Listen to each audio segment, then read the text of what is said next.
Test 1 2, testing 1 2, testing 1 2 3. Jeff, can you hear me? Jeff, testing 1 2 3. Daryl is here. This is Daniel. Yes, thank you. I hear you. Do you hear me in the room? 1 2 3, 1 2 3.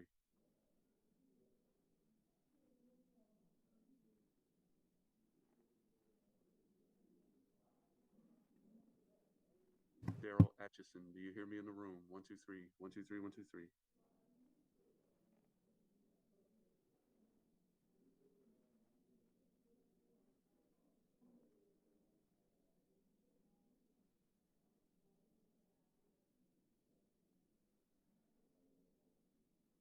Oh, there we go. Thank you. All right.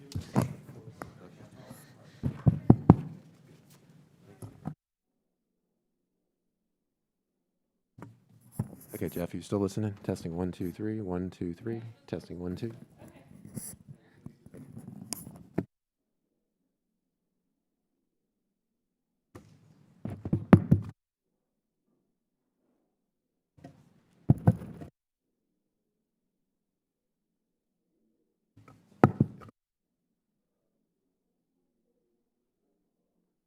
Well, it depends on what does Pat want me to go back up there because he's probably the one that's going to. What do you want to do? 'Cause,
This is the platform.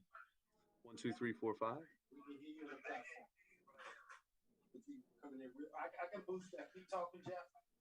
Audio test from the platform. 1 2 3 4 5. House recording studio. Testing the audio from the platform. 1 2 3. 1 2 3. Testing the audio. Getting a level for the media center. 1 2 3 4 5 6 7 8 9 10.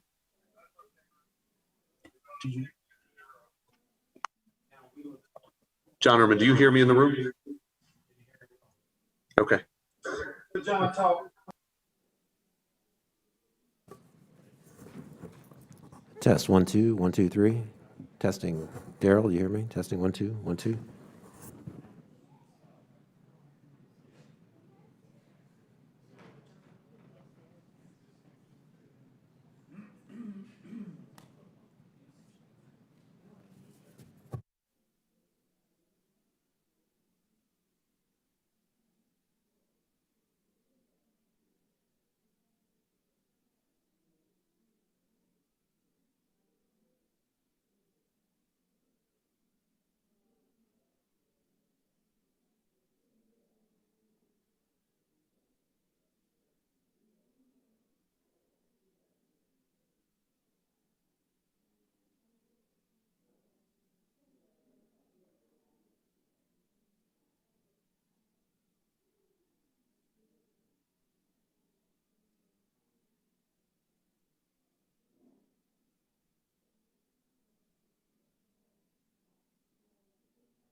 Test 1, 2, 3. Testing 1, 2, 3. 1, 2, 3.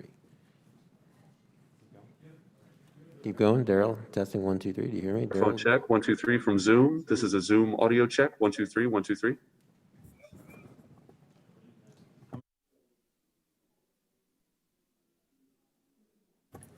Daryl, I got one dead mic.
Oh, it lit up. Is it talking? Okay.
Test, test.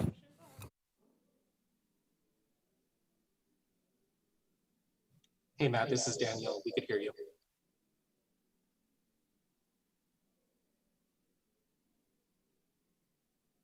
Test 1, 2.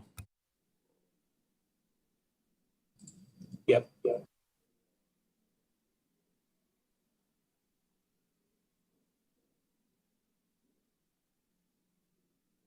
1, 2, 3, 4 from the room again. Thanks.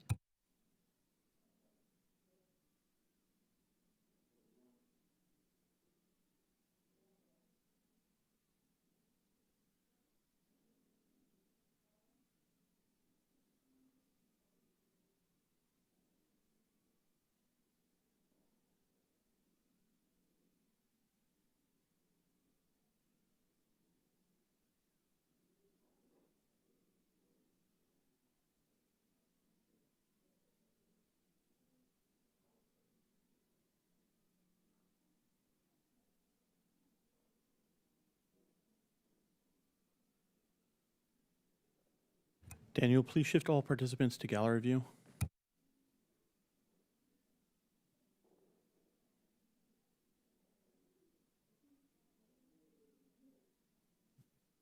It should be, all the attendees should be able to see gallery view.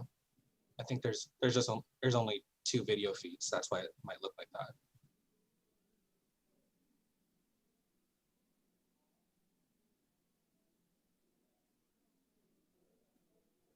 You also might have the non-video participants hiding.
Good afternoon, Dr. Ruiz. Can you count to 5 for me, please?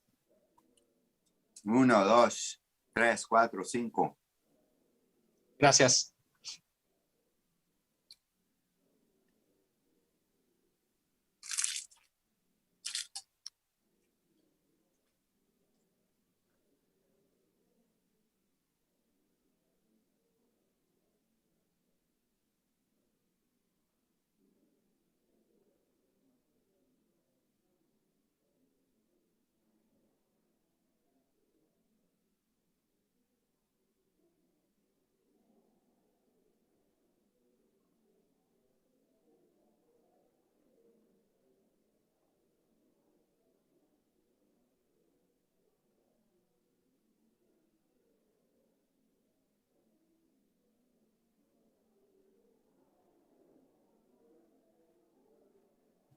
Good afternoon, Mr. Brown. Can you turn your camera on and count to 5 for me, please? 1, 2, 3, 4, 5. Thank you, sir.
Yeah. Good afternoon, Ms. Captor. Can you turn your camera on and count to 5 for me, please? Hi, she's coming, but I can do it if you need me to. Oh yeah, that would be great. Sure. 1, 2, 3, 4, 5. Great, thank you. Thanks.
So we, Haley?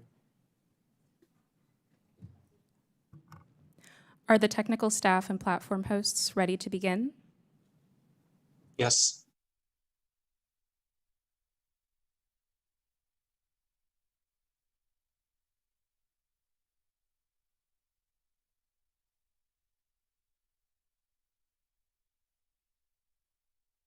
Good afternoon. I call this meeting to order. A quorum is present. Without objection, the chair is authorized to declare a recess at any time. Pursuant to Committee Rule 4 and House Rule 11, Clause 2H4, the chair announces that he may postpone further proceedings today on the question of approving any measure or matter or adopting an amendment on which a recorded vote or the yeas or nays are ordered. Before we proceed, I'd like to go over some items for our hybrid meeting. Today, we are meeting both in person and remotely for the first time in several months. We can applaud if we like, but I can appreciate that people have mixed feelings. I have discussed the advisability of holding a hybrid meeting with the ranking member, and I want to be clear on what makes this format possible. First, the wide availability of vaccines in the United States and specifically to the members and staff of this committee. Second, the regular and continued practice of health and safety protocols. This pandemic is by no means over, but we have reached the point where we can safely engage in person if certain practices are followed. This information was previously provided to members and staff, but I want to reiterate what the committee will require in order for members and staff to participate in this hearing. First, if you are unvaccinated or your vaccination status is undetermined, you must wear a mask at all times. Second, if you are unvaccinated or your vaccination status is undetermined, you must maintain physical distance within the hearing room. 3, if you are feeling unwell, you should participate in the hearing remotely. And 4, members are permitted to be accompanied by one staff member while they are present in the hearing room. While the Speaker has declared that we are in a covered period pursuant to House Resolution 8, remote participation in hearings will continue to be an option for members. Additionally, after today's proceedings, I will assess whether meeting in person is advisable and feasible. Subcommittee chairs continue to have discretion on the format for hearings that are held at the subcommittee level. However, the health and safety protocols for use of the committee's hearing room will apply to any committee or subcommittee proceeding. For those members participating remotely, if you are experiencing connectivity issues, please make sure you or your staff contact our designated technical support so that those issues can be resolved immediately. Members participating remotely must continue to remain visible on camera for the duration of their participation in the hearing unless they experience connectivity issues or other technical problems that render the member unable to fully participate on camera. It is committee policy that members participating remotely will remain muted when not recognized, and for those in the hearing room, the policy remains the same, that only members who are recognized or seeking recognition should unmute their microphone. This is out of courtesy to all members on the committee and so that background noise does not interfere with another member who is recognized to speak. And when you are recognized, whether in the hearing room or on the remote platform, you will need to unmute your microphone and pause for 2 to 3 seconds before speaking so that your words are captured on the live stream. In the event of a recorded vote, members are asked to state their name first before proceeding to render their vote. This will give the cameras a chance to locate who is speaking. Without objections, members will be recognized in order of seniority during any follow-up debate on amendments. This will make it easier for me to ensure all members participating have an opportunity to be recognized. If you wish to have a document inserted into the record, please ask for unanimous consent and have your staff email the document to veteransaffairs.hearings@mail.house.gov.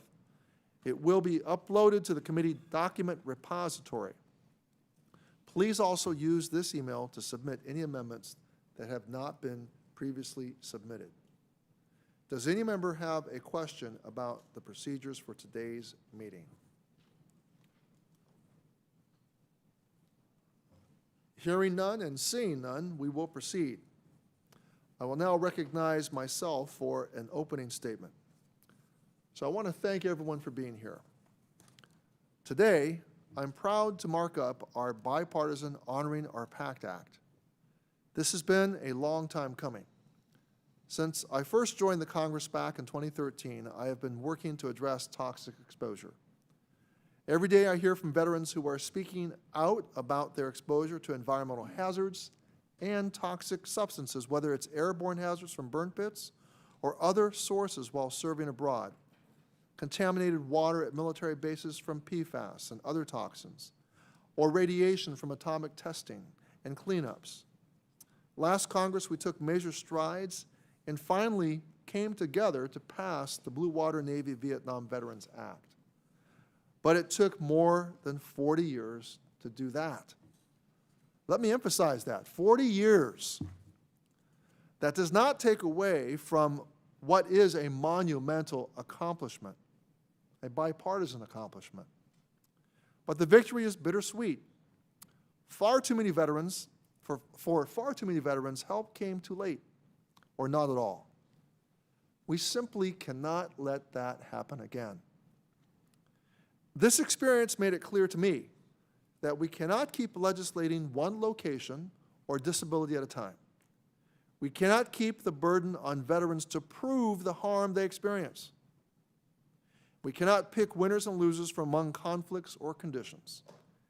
It is time for us to recognize toxic exposure as a cost of war, once and for all. The Honoring Our PACT Act will help us do that. Now, I do not use the term cost of war lightly or easily. Something our colleague Representative Lamb said at our last hearing really struck me and reminded me why this truly is a cost of war. I'm expanding on Mr. Lamb's comment, but when our service members joined or were drafted into the military, they signed a blank check to the American government and the American people, committing themselves to service. We cashed that check over and over again through many decades and through many wars, rarely asking the true cost. But rhetorically, we committed ourselves to caring for these same service members as veterans. So now the question is, will our actions match the rhetoric? Will we live up to our promise and commitment as our service members have? I hope the answer is yes, because it is a moral imperative that we must abide by. As a steward of taxpayer dollars, I am certainly cognizant of how we allocate resources in Congress, but I am not prepared to say to a veteran that this country will not help you because it is too expensive or too hard. That is not acceptable to me as a member of Congress or as an American. And right now, only certain veterans exposed to certain toxins during a particular time window, experiencing particular illnesses, are eligible to access care and benefits through VA for toxic exposure. This process places the burden on veterans to prove that they were exposed to toxic substances by their government. And even if they can prove it, these veterans still may not qualify for VA care and benefits. It is time to change that. We have an opportunity this year to pass comprehensive legislation that finally recognizes toxic exposure as a cost of war and reforms VA's presumptive decision-making process. Both Chairman Tester and I have made this a top priority for our committees. And President Biden, whose own son may have been impacted by toxic exposure, has also committed to bold and decisive actions, including those already taken by Secretary McDonough. I want to be clear that although we are marking up a bill today, we are not at the end of this process. Having a bill pass out of committee allows us to be on the same footing as the Senate and to begin to have in-depth negotiations on a final legislative package. There will be time to discuss scores and views, but we have momentum on our side now. I just want to say, we are not at the end of the process. I'll repeat that again. We are not at the end of the process. Together, we can finally right this wrong and ensure veterans aren't left waiting decades for the care and benefits they've earned. We owe them that much. And with that, I now recognize Ranking Member Bost for his opening statement. Ranking Member? Thank you, Mr. Chairman. Let me begin by noting that this is the first time this Congress that the committee has met in person or virtual, or in a hybrid meeting, per se. Other committees have been meeting in person pretty well all Congress, and we were way overdue to be doing this. But it is fitting that this meeting is being held in person because the topic we are having to discuss here is one of the most important to most of the members, or if not all of the members of this committee. It is especially important to me. One of my proudest achievements is delivering benefits to Blue Water Navy veterans for Agent Orange exposure. We did that in 2019, 44 years after the Vietnam era had ended. I don't want any other veterans to wait that long. That is why I support toxic exposed veterans and support to them is one of my top priorities. I introduced the TEAM Act to provide care and benefits to the toxic exposure veterans and advanced toxic exposed research and training. The TEAM Act is a bipartisan and supported by dozens of VSOs. Pieces of it were added into Chairman Takano's Honor our PACT Act, which will be considered shortly. I wish I could support the Honor our PACT Act and encourage every committee member to do the same. But the fact is that we simply do not have the information we need to report the bill out of committee today. I've urged Secretary McDonald to come to the table for months, ever since he was appointed to the position. But we have no idea what the VA's views are on this bill. We have no idea what the Biden administration supports in it or not supports in it or where their input is. We have no idea if we can implement it without disrupting services to other veterans. We have no idea how it will impact the operations of the VA health system or the delivery of benefits, the veterans and their families. We have no idea if it will cause longer wait times for medical appointments and benefit decisions. We have no idea if it will strain the VA staff or how many more people VA would need to hire to execute the mission. We have next to no idea about what it could cost taxpayers, and remember, the veterans are taxpayers too. Preliminary cost estimates for the CBO indicate the bill could cost over $1 trillion in new mandatory spending. We have no way to cover those costs, which are required to do by the pay-go language that is out there right now. It would also potentially add several $100 billion in new discretionary spending. We have had no discussion about how we are going to pay for that. And I could go on, but the conclusion is clear. We have a lot more work to do. Knowing that, we cannot responsibly vote this bill out today. I asked Chairman Takano this week to postpone the markup and that we would work together to get information we needed to proceed. The Senate VA committee is facing the same problems where we are. We need to work and find the realistic, scientific, sound, and financial response and responsible way moving forward.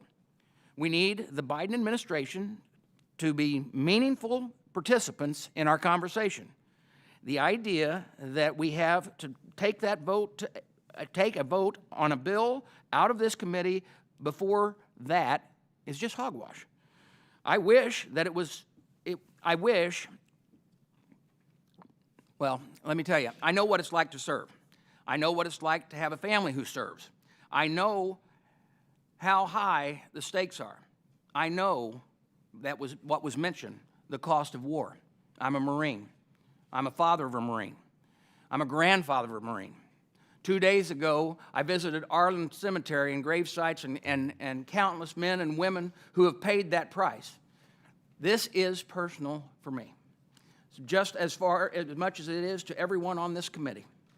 We all serve on the VA committee because we deeply believe in making sure that our nation's veterans are taken care of.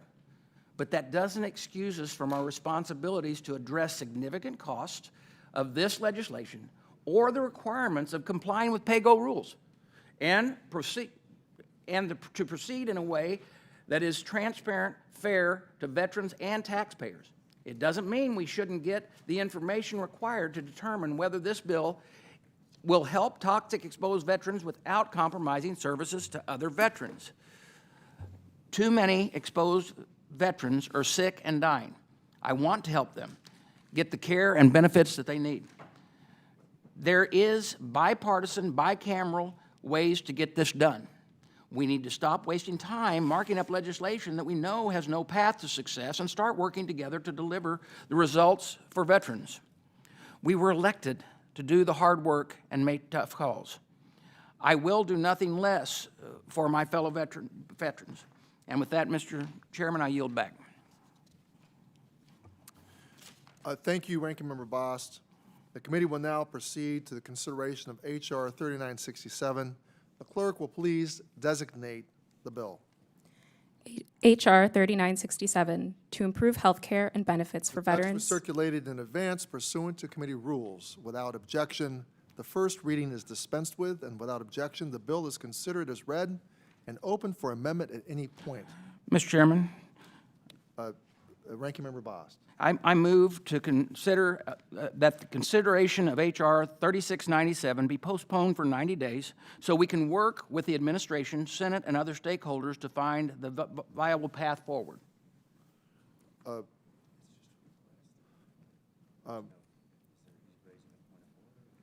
you raising a point of order? No, I may make it a motion. Making a motion? The motion is,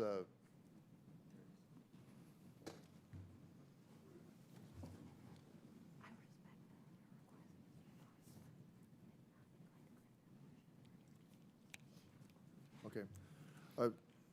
Mr. Bost, Ranking Member Bost, I respect the motion the request you have made, but I'm not prepared to grant that request at this point in time. It is a debatable motion. Is there a?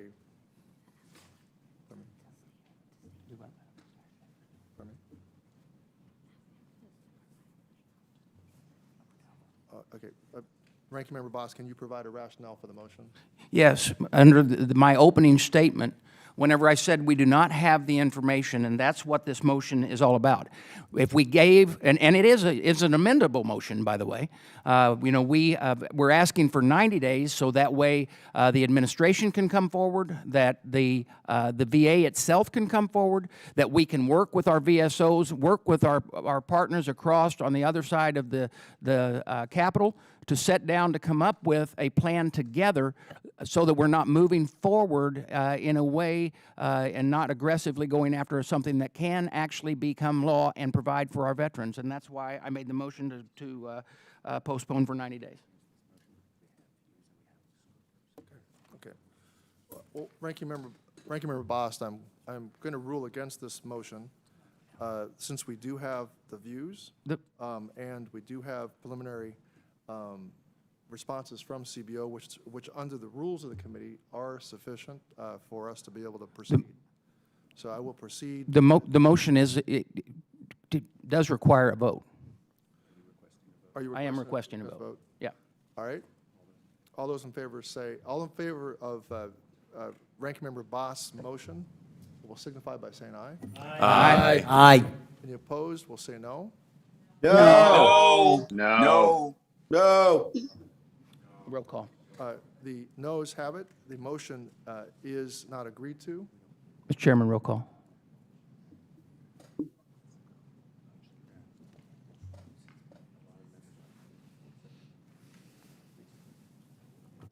Okay.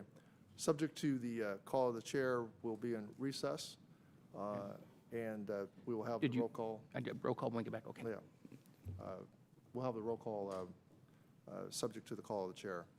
So the committee stands in recess, subject to the call of the chair.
I now call the committee back to order. We will now proceed to a vote on Ranking Member Boss' motion to postpone to a date certain the consideration of the honoring our promise to address the Comprehensive Toxics Acts of 2021. The clerk will call the roll.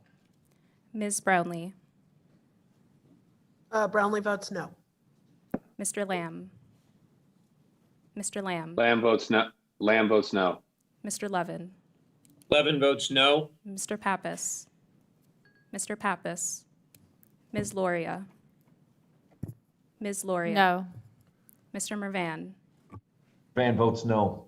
Mr. Sablon, Mr. Sablon, Ms. Underwood, Underwood votes no. Mr. Allred, Allred votes no. Ms. Frankel, No. Mr. Brown, Mr. Brown, Brown votes no. Ms. Slotkin, No. Mr. Trone, no. Ms. Capter, Captor votes no. Dr. Ruiz, Dr. Ruiz votes no. Mr. Gallego, Gallego votes no. Mr. Bost, Aye. Ms. Radewagen, Mr. Bergman, Mr. Banks, Mr. Roy, Mr. Roy, Mr. Murphy, Mr. Mann, Yes. Mr. Moore, Yes. Ms. Mace, Mr. Cawthorn, Aye. Mr. Nels, Yes. Mr. Rosendale, Rosendale, aye. Dr. Miller Meeks, Aye. Mr. Pappas, Mr. Roy, Mr. Sablon, Mr. Chairman, Chairman votes no.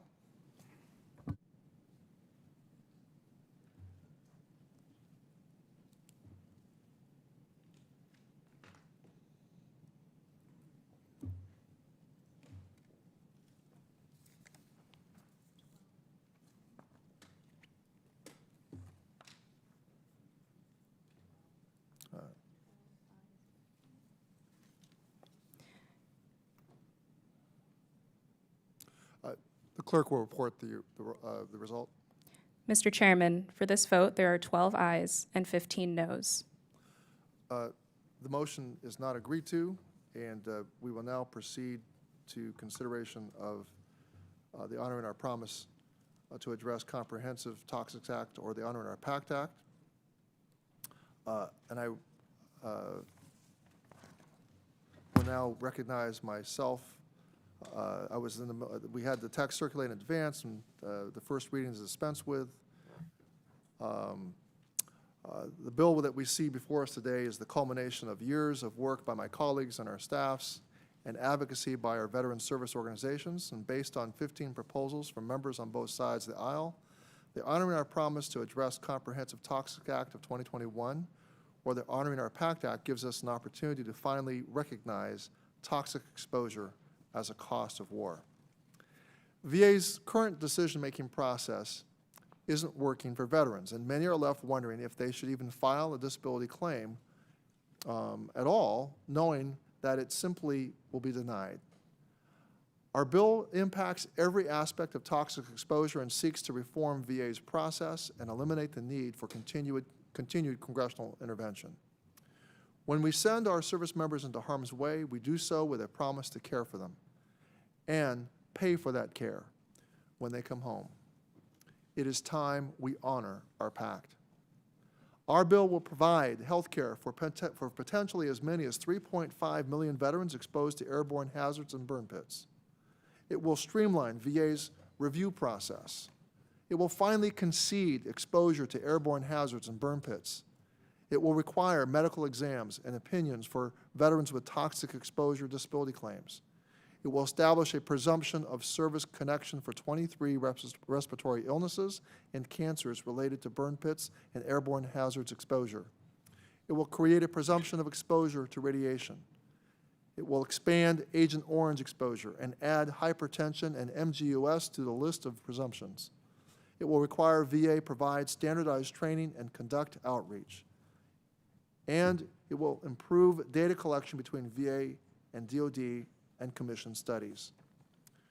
With the support of 25 of my colleagues, including all of the Democrats on our committee, and 9 veteran service organizations, I have tremendous hope that 2021 will be the year we pass comprehensive legislation to address the needs of all former, current, and future veterans.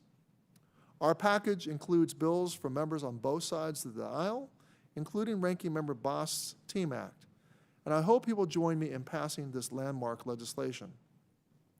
Caring for veterans exposed to toxic substances is more than another line item in the budget. It is the cost of war, and the commitment we have made when we send our service members into harm's way. The Honoring Our PACT Act finally recognizes that fact. Is there further discussion on the bill? Ranking Member Boss, you are recognized. Thank you, Mr. Chairman. I have an amendment in the nature of a substitute at the desk. The clerk will report the amendment. An amendment in the nature of a substitute offered by Mr. Bost of Illinois. Without objection, further reading of the amendment will be dispensed with. Ranking Member Boss, you are recognized for 5 minutes in support of the amendment. Thank you, Mr. Chairman. My amendment in the nature of substitute would give VA 90 days to deliver information we need to support toxic exposed veterans. Specifically, it would require VA to tell us whether the administration supports this bill. It would also whether or not the administration believes the bill could be implemented as written. How would this bill impact the VA benefit system? How would this bill impact the VA healthcare system? How this bill would impact VA staffing, infrastructure, IT, and funding needs, and how much this bill will cost the American people. None of this information is unreasonable or unusual. It is standard information every member should have before voting on a bill. Under normal conditions, we would have it on this bill. Congress and this committee must have the ability to assess these plans with a greater level of detail so that we can better assure the veterans and American public that taxpayer dollars are being directed in the most effective and efficient way possible. I couldn't have said it better myself. Oh, I did. Mr. Chairman, those of you who those are your words exactly from the full committee budget hearing 2 weeks ago, when you were discussing needing more information from the VA. I couldn't agree with you more on that same principle, and it applies here. We held a hearing 7 weeks ago on several toxic exposure bills that are included in some way in the Honoring Our PACT Act. VA declined to provide views of cost estimates at the hearing. Many of us asked VA for that information during the hearing. I have asked multiple times since the hearing, and VA has still not answered us. Helping toxic exposed veterans is one of the most pressing issues that we face. I agree with you on that. Republicans and Democrats in the House and in the Senate agree. So do the VSOs. Yet the Biden administration we've experienced radio silence from them. That's unacceptable. I explained in my opening that why we cannot responsibly support the bill without input from the administration. Preliminary CBO estimates score the bill at over $1 trillion in mandatory money. The discretionary costs are estimated at several $100 billion on top of that. Those are unheard of costs from this committee. We do not have offsets and that come close to covering those costs. I hear those who are loudly proclaiming that this is all about the cost of war. We still, and I explained to you about how I feel about that. We still need to have the conversation about what the pay for will be. We still have to be fiscally responsible.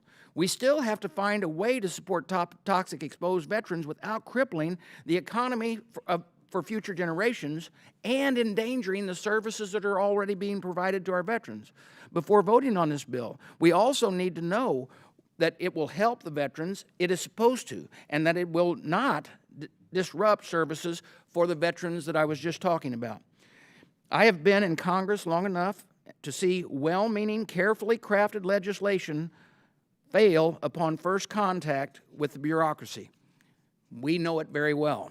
We can't let that happen here and allow veterans to suffer the consequences. I wish VA would have done their job and to get us the information that we need to do our job on this before long. They did not. So my amendment would require them to do so.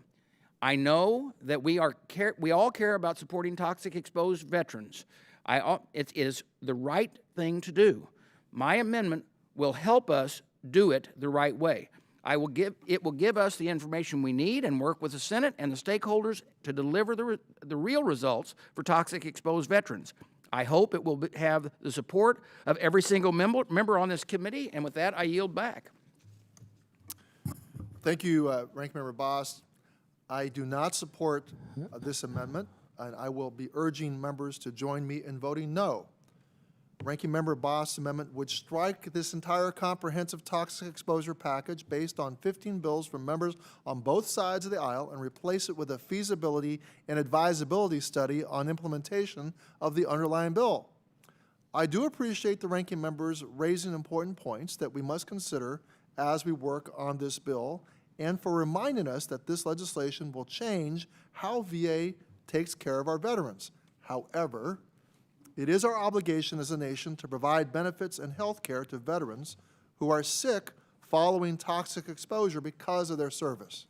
Since my first days in Congress, I've heard from veterans exposed to various toxins while defending our nation. This bill reflects years of advocacy from VSOs in collaboration with my colleagues, past and present. With this bill, we identify veterans who deserve benefits now and make them eligible for those benefits now. Several members of this committee will recall during our efforts to pass legislation on suicide prevention that we dispensed with additional studies due to the urgent need to make more resources available to veterans.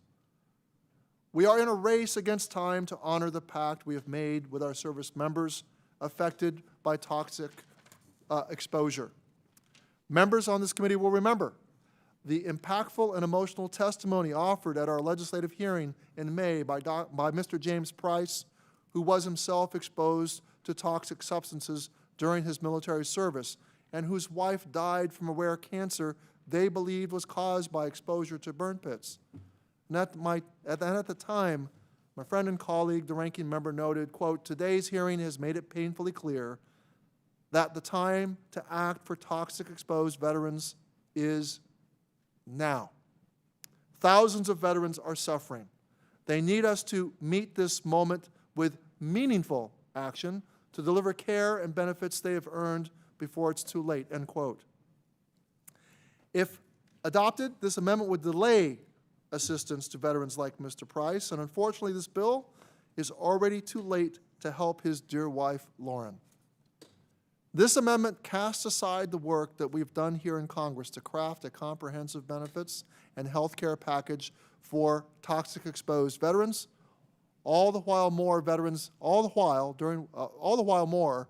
veterans are getting sick and dying from their exposure. I'll note that the Honoring Our PACT Act has the same effective date as Ranking Member Boss' Team Act, which is included in this bill and was reported unanimously out of the Senate last Congress. And I'll point out that when it was reported unanimously out of the Senate in the last Congress, there was no CBO score. It was reported out because of the sense of the Senate that it was morally imperative to do so. I will further remind my colleagues that reporting this bill out of committee now is how we will get VA to provide feedback on appropriate phasing and timelines. The next obvious step is to ensure we resource VA to do the work. Now, I am committed to getting all of the information necessary from VA, CBO, and OMB in order to ensure this bill is accompanied by the resources needed to enable VA to provide benefits for these veterans. And I'm equally committed to making sure VA has what it needs to care for those who currently receive care from VA and provide the resources to care for toxic exposed veterans. But this amendment would needlessly delay benefits just to arrive at the answer we already know. VA can only do as much as we enable them to do. Also, in the words of my friend and colleague, the ranking member, quote, we have to do better. We owe it to those who are fighting illnesses right now. We owe it to future generations of service members, end quote. And I agree with that sentiment. 3 more months of delay and of studies won't help veterans get the care and benefits they need now. And with that, I urge my colleagues to join me in voting no on the Bost Amendment. Is there further debate on the Bost Amendment and the nature of a substitute? Mr. Chairman, I seek recognition to speak. I will. I'm going to recognize. Yes, go ahead, Mr. General Bergman. You're recognized for 5 minutes. Thank you, Mr. Chairman. Like Ranking Member Bost, I also know the cost of war personally, very personally. I also want to support toxic exposed veterans. And I also have serious reservations about this bill. We need to improve access to care for veterans exposed to burn pits, PFAS, other toxins, in my case, Agent Orange. We need to advance research in the health effects of toxic exposure. We need to improve the training that VA staff receive on toxic exposure so they can better treat the veterans in their care. I think we all agree on those things. But we have to do them responsibly, without breaking the bank or making it harder for VA to care for other veterans. The ranking member mentioned some of the major unknowns in this bill. Let me mention a few others. The VA healthcare system is already expecting an unprecedented surge in care over the next 2 years. We don't know what further demands this bill will put on the system. Waiting times are already far too long for far too many veterans. We don't know if this bill will cause them to skyrocket even further. VA clinicians are already overburdened, especially after this last year. We don't know what additional strains this bill will place on their shoulders. VA medical facilities are ancient compared to the private sector, increasingly costly to maintain, and completely misaligned with the current generations of veterans' needs. We don't know how this bill will further stress those facilities. The Veterans Health Administration's bottom line is already bloated. We don't know whether adding mandates that total several hundred billions, that's with a B, of dollars more will cause it to burst altogether. We don't even know if the Secretary supports this bill or if the President will sign it into law.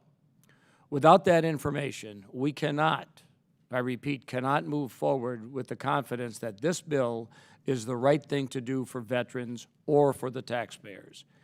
I spent 4 decades of my life in a Marine Corps uniform. I served alongside men and women from all walks of life who bear scars of all kinds as a result of their service to our country. I sent some of them into battle myself. Those are tough decisions. There are few things I take as seriously as my commitment to servicemen and women when they come home. They deserve better than a bill with this many unknowns that poses this many risks with this high a cost based on so little information or engagement from the administration. Time is of the essence, especially for those veterans who are sick and dying because of exposures they have experienced. But voting for this bill this afternoon does not get us any closer to the finish line for them than we were this morning.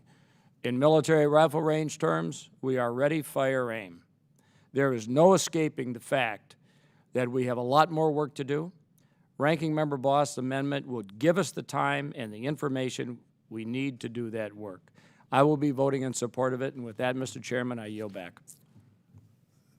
Thank you, General Bergman. I now recognize Representative Dr. Ruiz for 5 minutes. Thank you, Mr. Chairman. First, let me associate myself with the remarks of our esteemed Chairman Takano in his opposition to this amendment in the nature of a substitute. This amendment of a nature of the substitute will only delay benefits to veterans who are currently dying and becoming delayed casualties of war. This is an ongoing illness and threat to their lives as we speak. They need the care right now, and they cannot wait. The amendment in the nature of a substitute will supplant all the work that the committees and the member staff, the VSOs, and all the other advocates have worked on for years to develop legislation that would address the increasing need for benefits for toxic exposed veterans. This amendment in the nature of a substitute is just asking for study after study after study with absolutely no action. Although these studies requests are necessary information from the VA on impacts and implementation of the bill, this is all information that the VA can provide while we continue to work through the legislative process on HR 3967. So this amendment in the nature of a substitute would only further delay benefits to toxic exposed veterans by slowing down the legislative process to gather information that Congress can acquire while the bill, as introduced, is moved through the process. So moving HR 3967, honoring our PACT Act, as introduced, will expedite a response on the items listed on this amendment in the nature of a substitute. And with all the respect that I have for the ranking member and all the veterans that serve on this committee, I also have much respect for our Vietnam veterans. So I would just like to have a moment of pause and reflection and remind everybody on this committee that these are the same arguments that we have just heard used to delay care and benefits for Vietnam veterans who were exposed to Agent Orange. And the veterans, especially our Vietnam veterans, have coined a term, delay until dead. Delay until dead, which infuriates our veterans now because this process is delayed and delayed and delayed until most of our Vietnam veterans who died of illnesses due to Agent Orange were dead until Agent Orange was finally recognized as a presumption of associated illness. Also, what I'm hearing from our colleagues is a major concern for the institution. It is an institution-centered, institution-first concern. They're concerned about the VA institution. They're concerned about the providers. They're concerned, even more concerned about the facilities and the strain and stress that this would cause on buildings. Well, I think that we should take a patient-centered, veterans-first approach and be concerned about our veterans who are dying currently, who are requiring 100% oxygen, unable to breathe, and dyspnea, who are falling into severe depression because they cannot take care of their families and they cannot work anymore due to their constrictive bronchiolitis and other pulmonary illnesses. So if we take a veterans first approach, we will understand that they need the care right now. Otherwise, if we implement a study that takes years and years, then they will be delayed. There will be more delayed casualties of war, and there will be more individuals who will succumb to their illness and struggle and sacrifice. You will see more widows. You will see more childless, fatherless, motherless children who are amongst us. And so I urge everybody to vote no for this amendment in the nature of the substitute. I urge a yes vote and expedited care for these veterans who have been exposed to burn pits and other toxic exposures, and a definite strong yes vote for HR 3967, honoring our PACT Act. I yield back. Thank you, Dr. Rees. I understand it's Mr. Banks would like to speak to the motion, speak to the amendment in the nature of a substitute. Thank you, Mr. Chairman. 5 minutes. Thank you, Mr. Chairman. Let's be clear about one thing. It was the Senate Veterans Affairs Committee, not the House Veterans Affairs Committee, that reported the TEAM Act out of the committee last Congress. When I was informed about this from the CBO that the TEAM Act could potentially cost hundreds of billions of dollars in new mandatory funding, I immediately directed my staff to find acceptable offsets and other ways to move forward in a fiscally responsible manner. And that's the expectation I would have of any of my colleagues.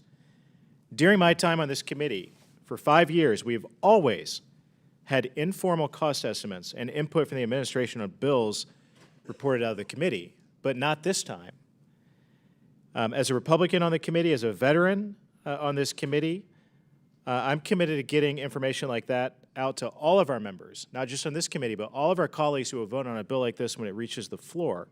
And we just don't have that information currently as you're asking us to vote on this in this markup today. Ranking Member Bost's amendment is not just common sense, it's responsible. And that's why I would urge all of my colleagues on both sides of the aisle to vote for the amendment. I yield back. Thank you, Mr. Banks. I will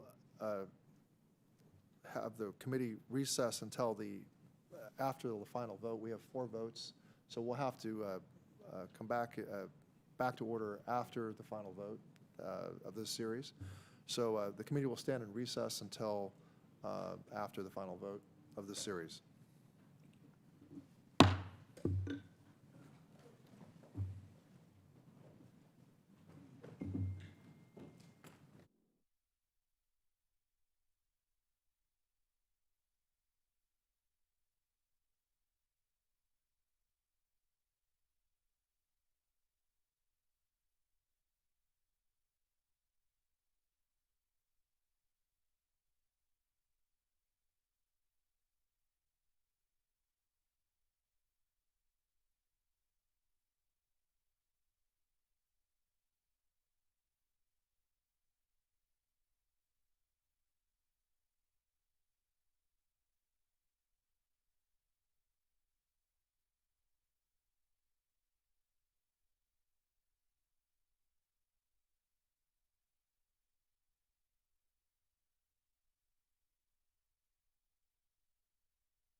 Audio test on Zoom. 1, 2, 3, 4.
The committee will come to order.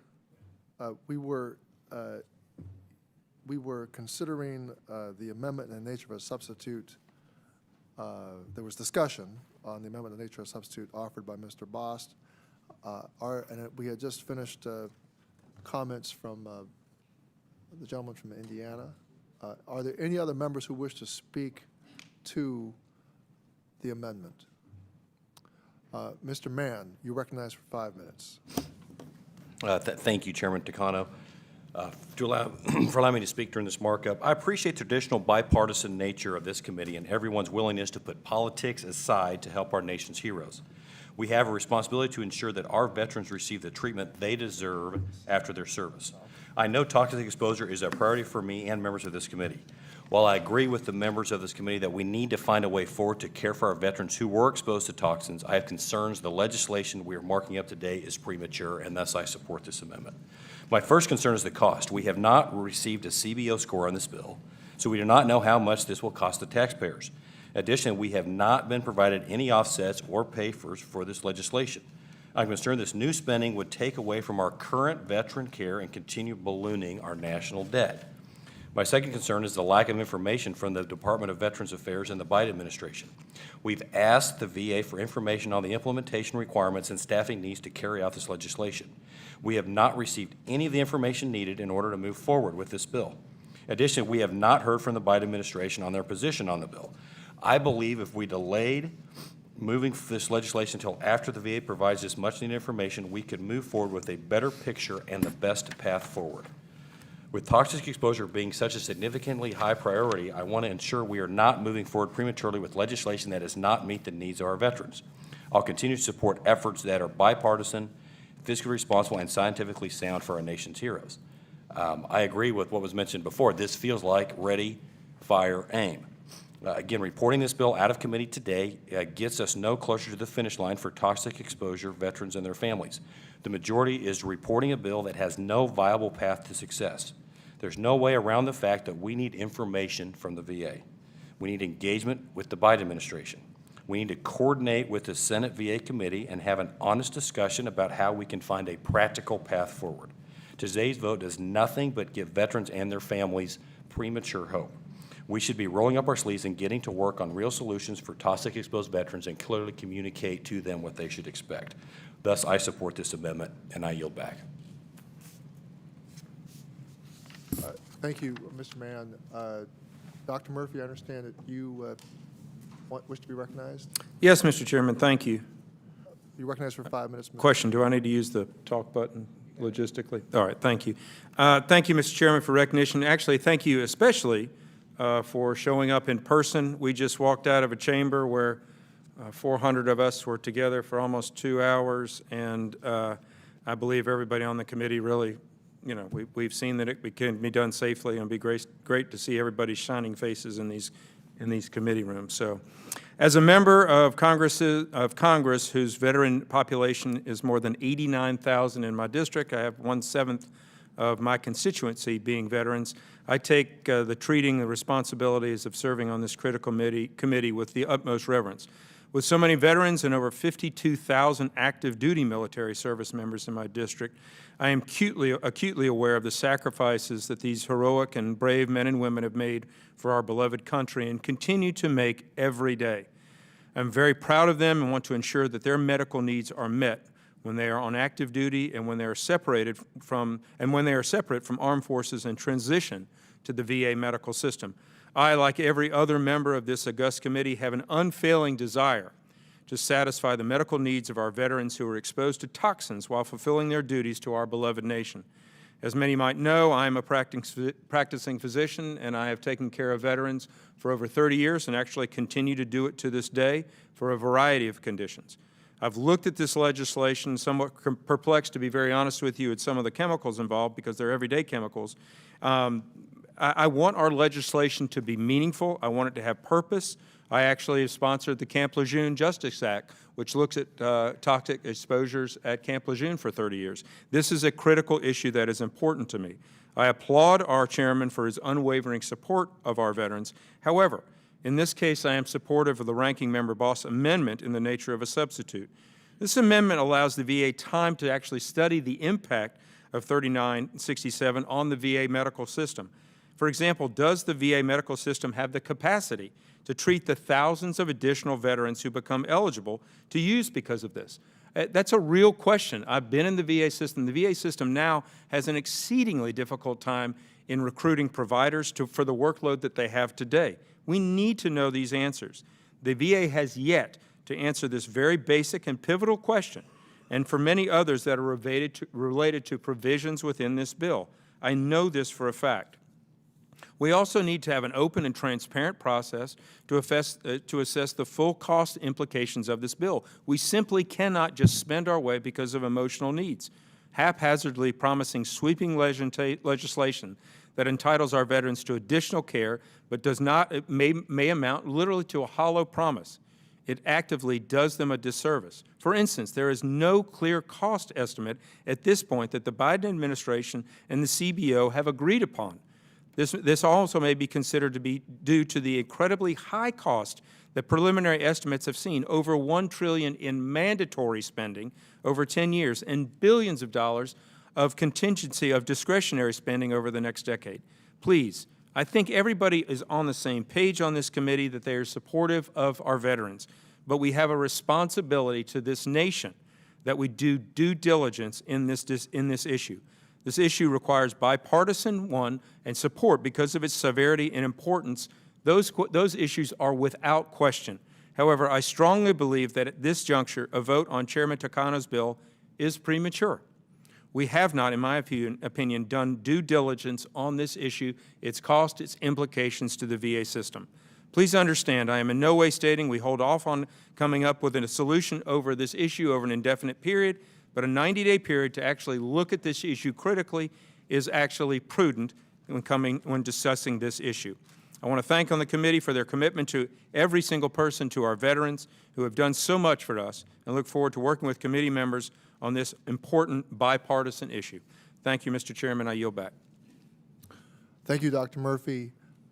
Is there any other member of the committee who wishes to comment on the amendment in the nature of a substitute? Chairman Takano asks to be recognized. Mr. Nels. Chair. Mr. Nels, you are recognized for 5 minutes. Thank you, Chairman Takano. As a veteran who deployed in 3 tours overseas, I assure you that I know a little bit about the costs of war. As a representative of Texas 22nd District, the home of many proud veterans, I am committed to supporting my brothers and sisters in arms. And as a ranking member of the DAMA subcommittee, I believe that we need to find a way to make VA benefits and care more accessible for those veterans who were exposed to toxic substances. We must also prioritize research that allows us to more fully understand the conditions linked to toxic exposures and better treat them.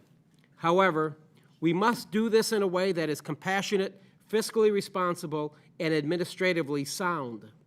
I am supporting the Ranking Member Boss Amendment and believe we cannot continue this markup without more detailed information on this bill.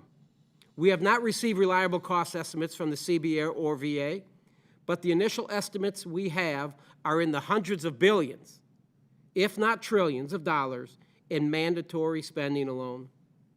The VA has never received this level of funding, and we frankly have no idea how they would absorb it into an already heavily burdened system.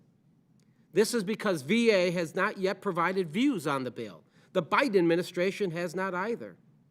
We therefore have no insight whatsoever as to how this bill would impact VA if enacted. This is particularly concerning because as of June 19th, 2021, yesterday, VBA is sitting at a backlog of nearly 191,000 claims, and the VA expects that backlog rise due to claims for the 3 new Agent Orange presumptive conditions.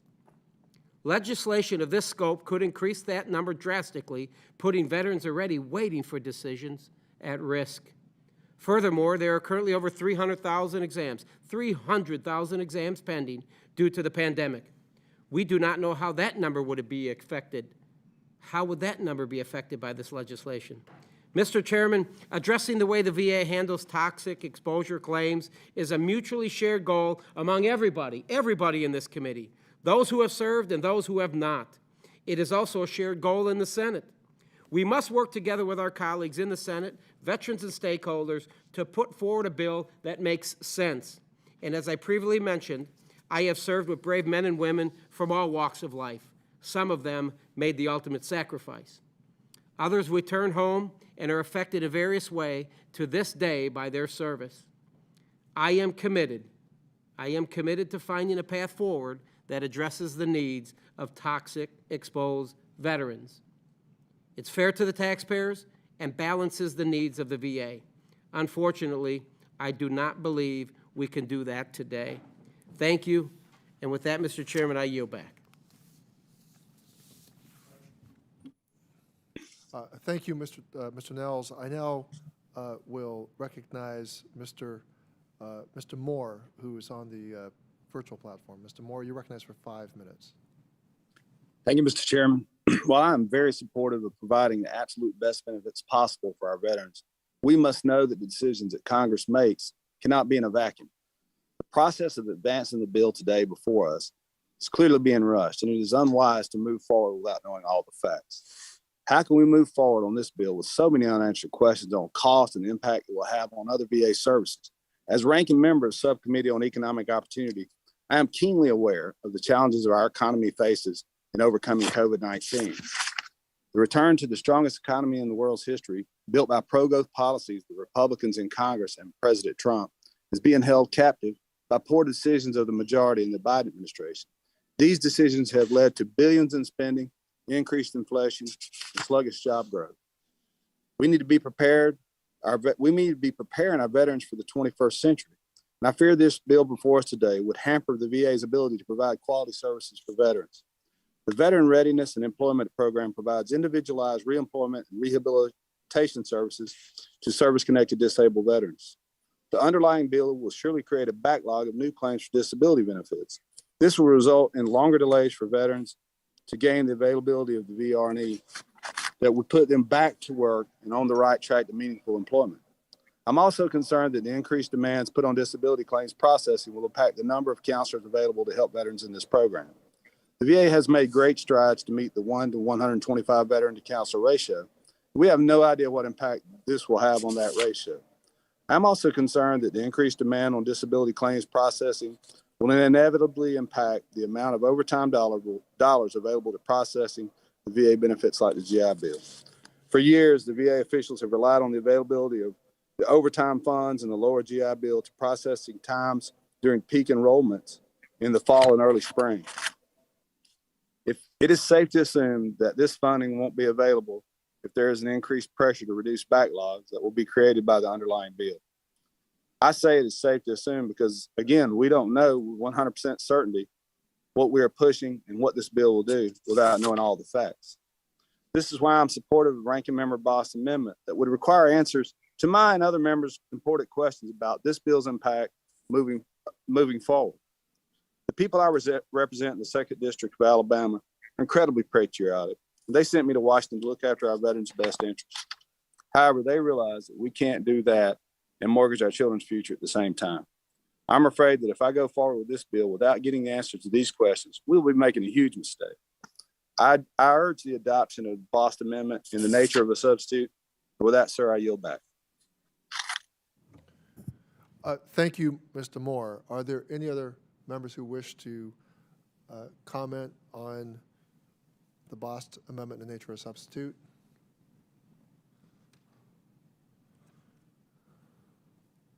If not, the question is on the Boss Amendment in the nature of a substitute. All those in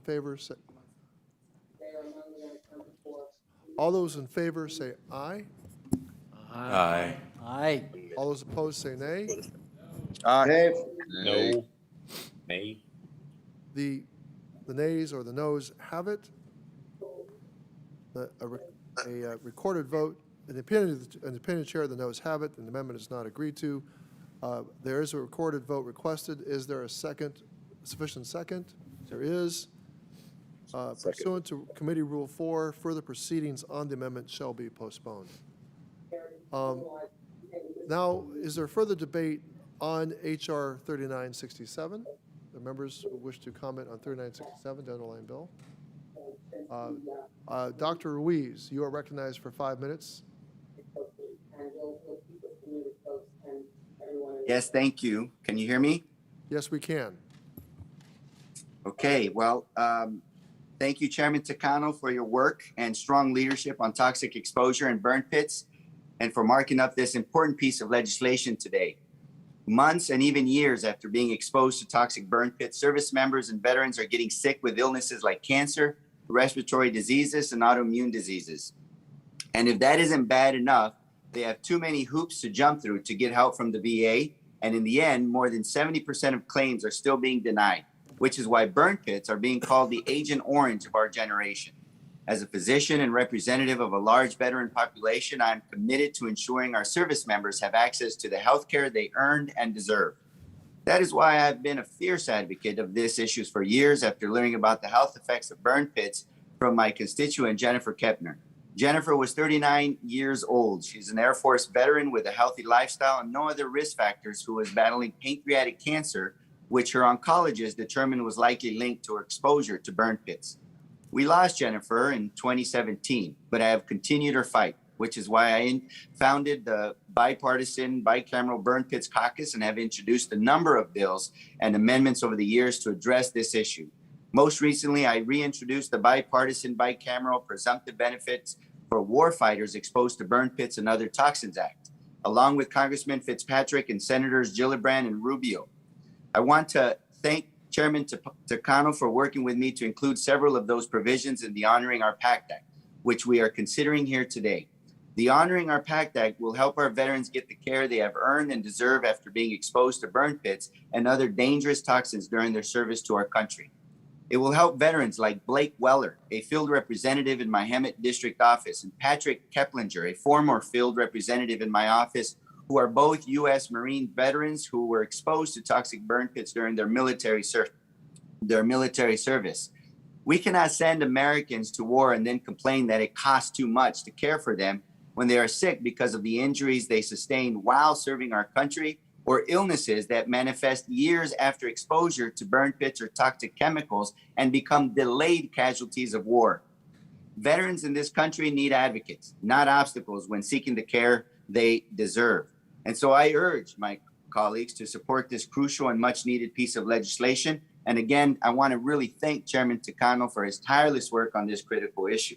And if my Republican colleagues are concerned about the budgetary impacts, then I invite them, in fact, to vote against giving sick veterans the health care they need and we promised.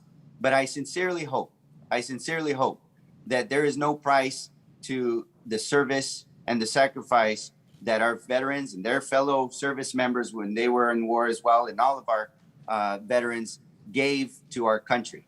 And so when we send them to war, we make a promise and we need to honor that pact. And that's why we must vote to pass the Honor Our Pact Act in order to help our veterans today out of this committee so it can go to the House floor. And I highly urge that they reconsider their opposition to this bill and that they vote with us in support of our veterans in giving them the benefits and the health care and life-saving treatment supported through the VA that they deserve in order to live a life with opportunity and promise and for their families. So thank you, and I yield back. Thank you, Dr. Ruiz.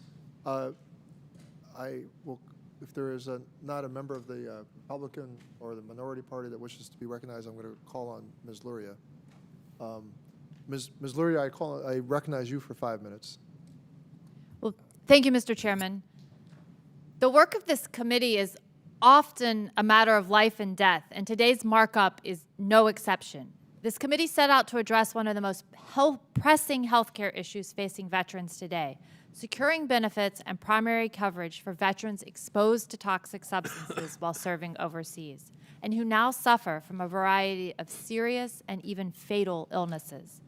We heard testimony from experts, veteran service organizations, and VA officials over the last few months.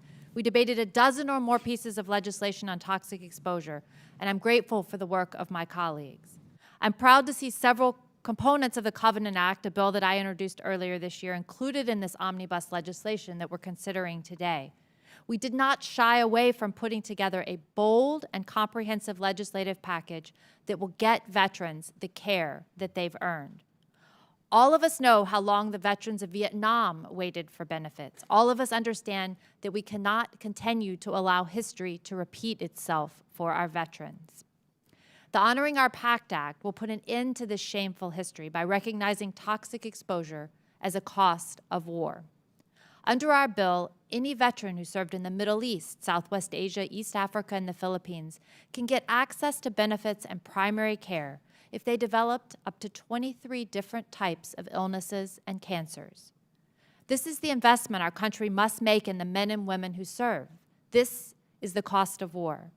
The veterans who are suffering today cannot wait any longer. Their families are counting on us, and we must deliver. It is for their sake that I strongly urge my colleagues on both sides of the aisle to support the Honoring Our PACT Act. Thank you, Mr. Chairman, and I yield back the remainder of my time.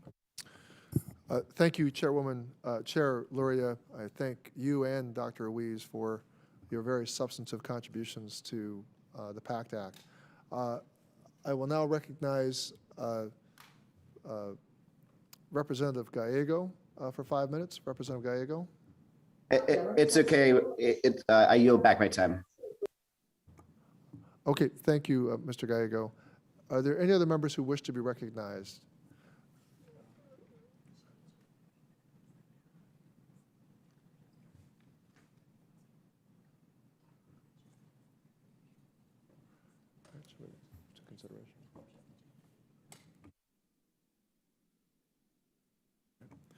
All right.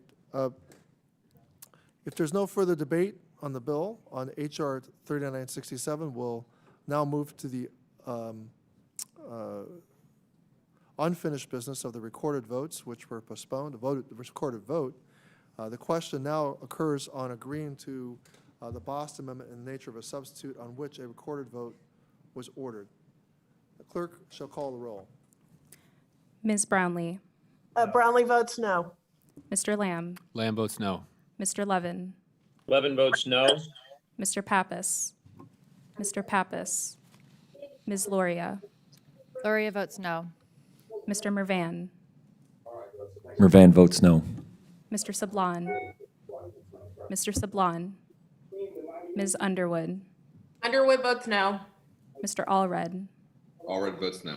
Ms. Frankel, Ms. Frankel, Mr. Brown, Mr. Brown, Ms. Slotkin, Brown votes no. Brown votes no.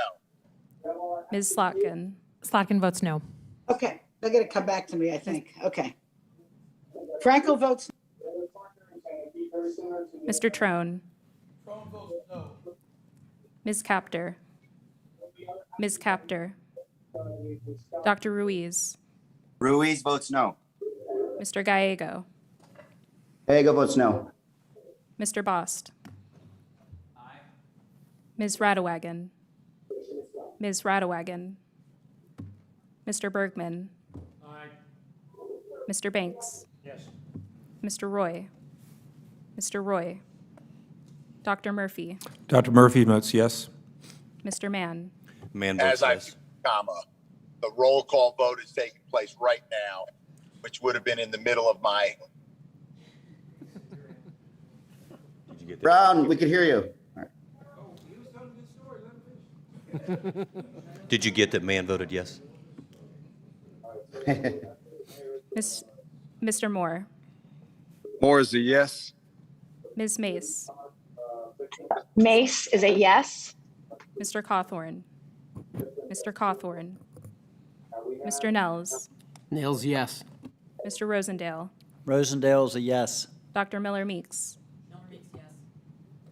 Mr. Pappas, Mr. Sablon, Ms. Frankel, No. Ms. Capter, Ms. Radewagen, Mr. Roy, Mr. Cawthorn, Mr. Chairman, Chairman votes no. Again, since 1:48 a.m., 98 fire rescue has not stopped. Mr. Chairman, how is Mr. Brown recorded? Madam Clerk, how is Mr. Brown recorded? Mr. Brown is recorded as a no. Mr. Brown, you're recorded as a no. Thank you, Mr. Chairman.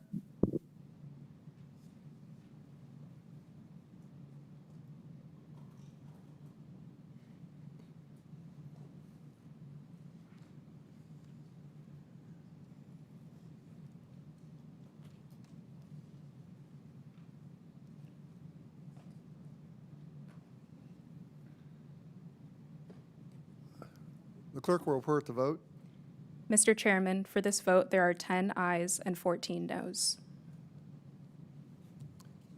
The motion, the amendment in the nature of a substitute is not agreed to, and without objection, the motion to reconsider is laid on the table.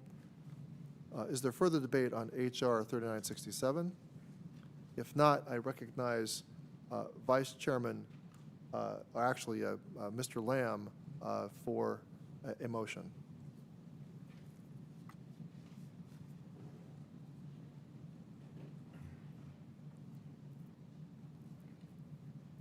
Mr. Chairman, I move that the bill HR 3967 be moved out of committee. All those in favor of moving HR 3967 and reporting favorably through the House will say aye. Aye. Aye. Aye. Those opposed say no. No. In the opinion of the chair, in the opinion of the chair, the ayes have it, and the motion is agreed to. Without objection, the motion to reconsider is laid on the table. Again, we place seismic devices on the building, and any stress factor enlarge it.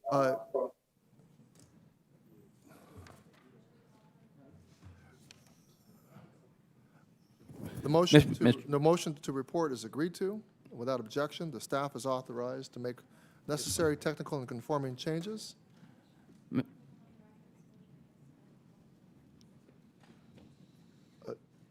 Ms. Lurie, you're calling for a recorded vote?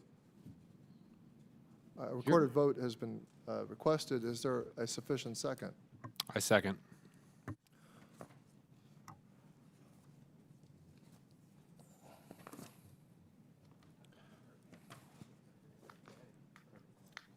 The clerk will call the roll. Ms. Brownlee, Brownlee, aye. Mr. Lamb, Yes. Mr. Levin, Aye. Mr. Pappas, Mr. Pappas, Ms. Loria, Aye. Mr. Mervan, Aye. Mr. Sablon, Mr. Sablon, Ms. Underwood, Underwood is a yes. Mr. Allred, Aye. Ms. Frankel, Aye. Mr. Brown, Aye. Brown votes aye. Ms. Slotkin, Aye. Mr. Trone, Ms. Capter, Ms. Capter, Dr. Ruiz, Ruiz votes aye. Mr. Gallego, Gallego votes aye. Mr. Bost, No. Ms. Radewagen, Ms. Radewagen, Mr. Bergman, No. Mr. Banks, No. Mr. Roy, No. Dr. Murphy, No. Mr. Mann, No. Mr. Moore, No. Ms. Mace, No. Mr. Cawthorn, Mr. Cawthorn, Mr. Nels, No. Mr. Rosendale, No. Dr. Miller Meeks, Mr. Pappas, Mr. Sablon, Ms. Capter, Ms. Radewagen, Mr. Cawthorn, Mr. Chairman, The chairman votes aye.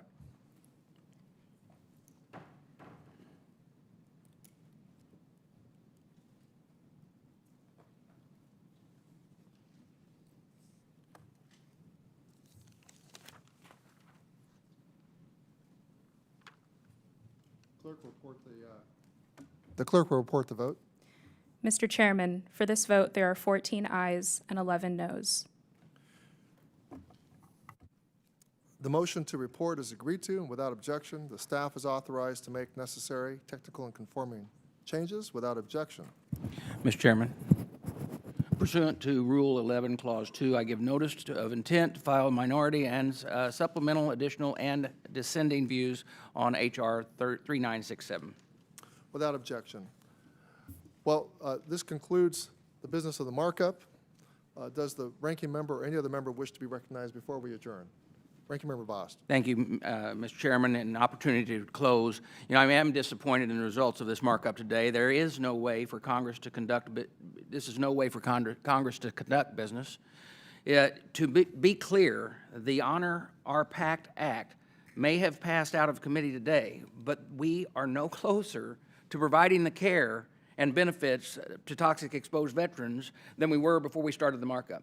So I remain committed to finding the workable path forward for thousands of toxic exposed veterans and their families who need our help.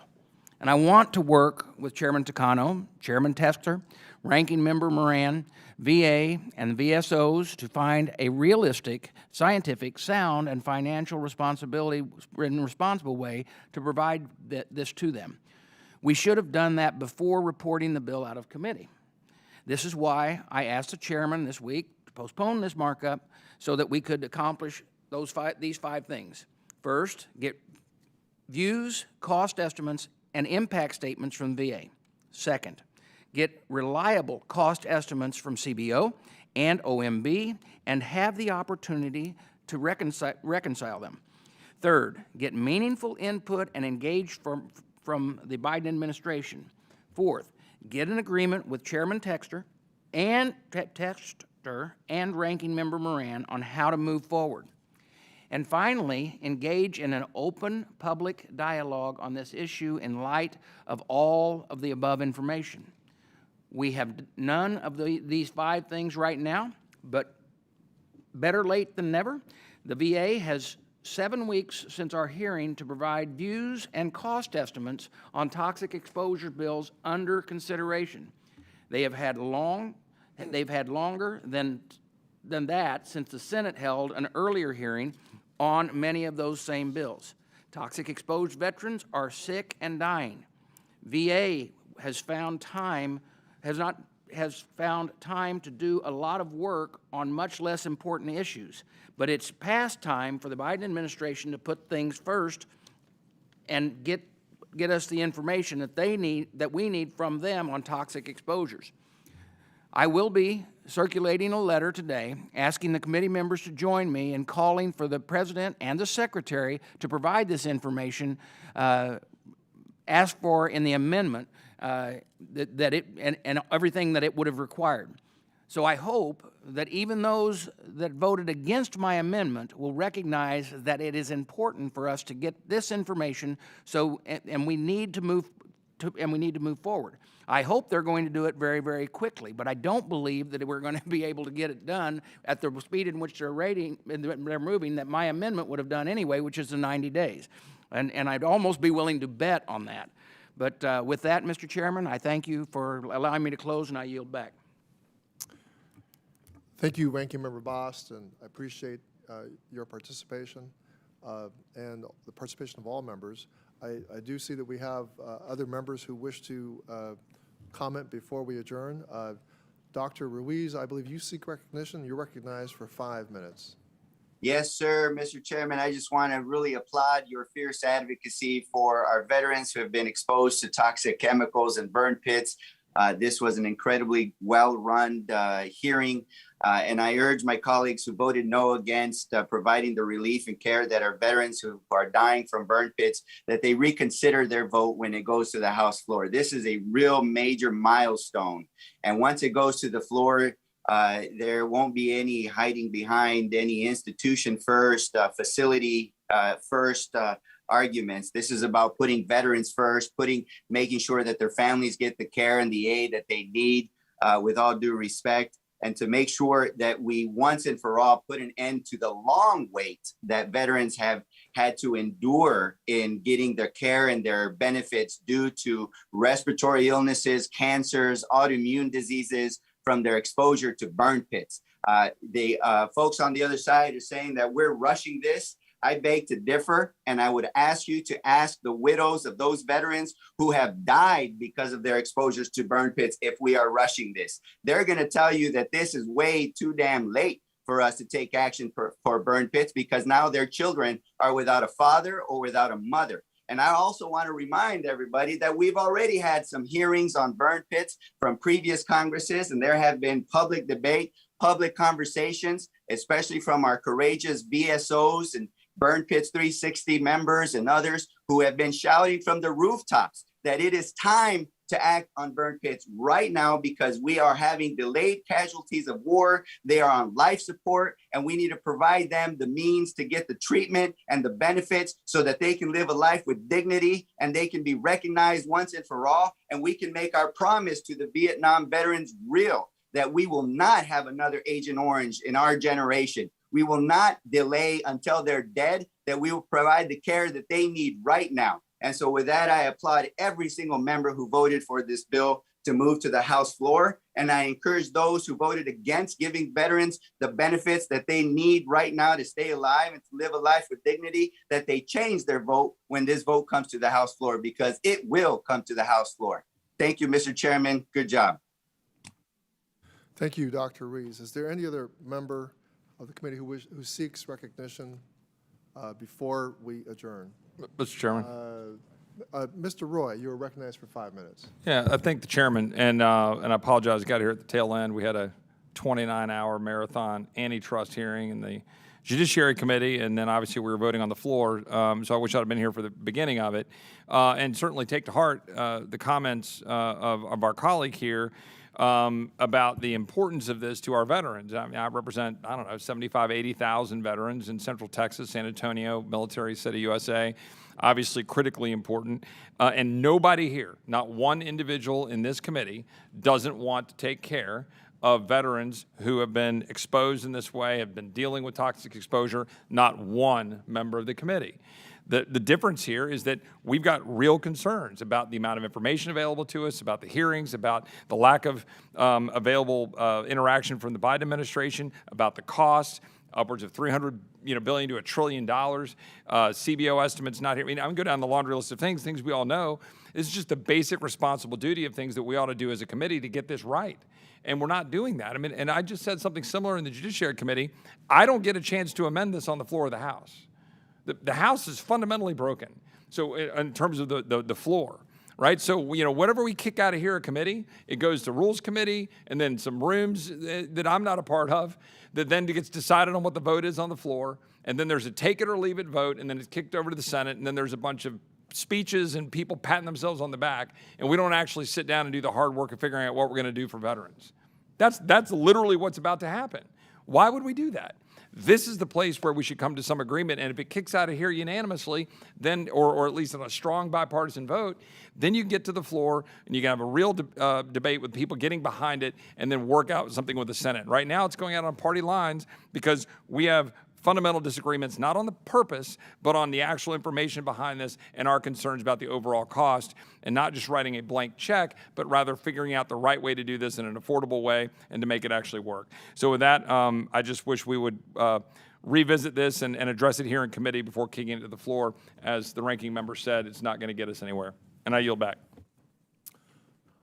Thank you, Mr. Roy. Is there any other member of the committee who wishes to make a comment before we adjourn? Seeing none,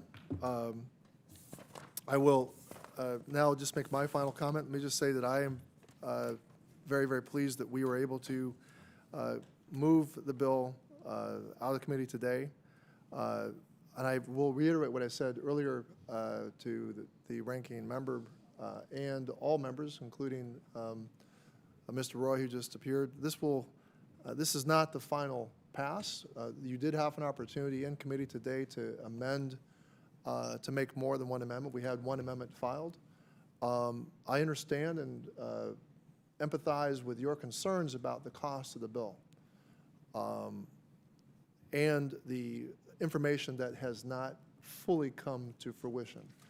But that being said, I do believe that the best place we can be is to move with the momentum.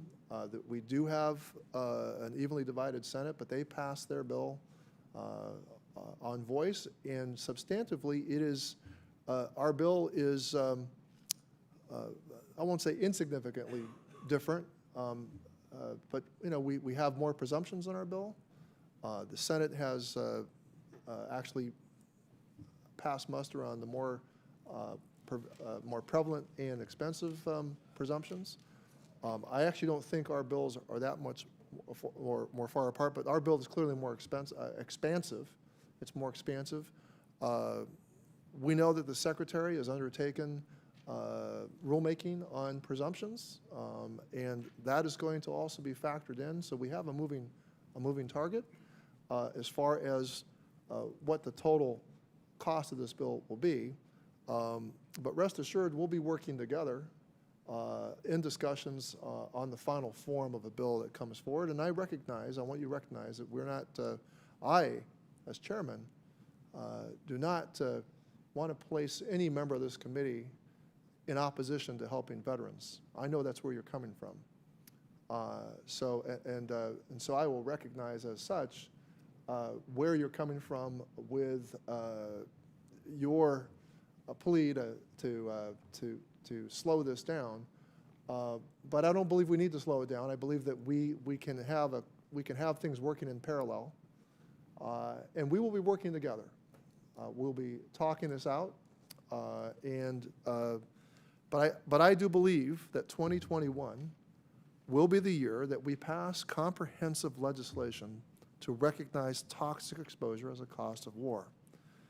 Our meeting today brings us closer to that critical goal, notwithstanding what my counterpart has said that we're no closer. I do believe we're closer. We are now in a position to really negotiate in earnest with the Senate, and Ranking Member Bost will be in the room where it happens. You will all be able to contribute to those discussions, and I am elated at the fact that we will have an opportunity this year to do something transformative for our veterans, and And I say that you will all be a part of that. I know you will be, so thank you. And with that, the committee shall adjourn. Thank you, everybody.